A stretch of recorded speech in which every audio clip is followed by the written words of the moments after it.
تولم خطیم به دلگه ای اگان چه فایدان است به چی رفته؟ مایرا دوست می‌دارم مایرا نمیپرتو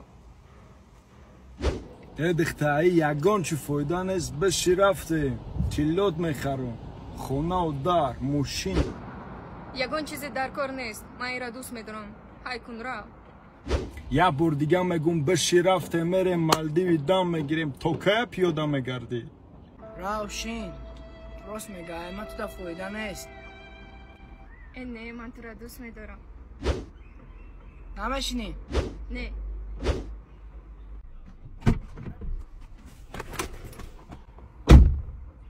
های که برات برو دفشم دا اولتر کره دفشه یا نامرد بده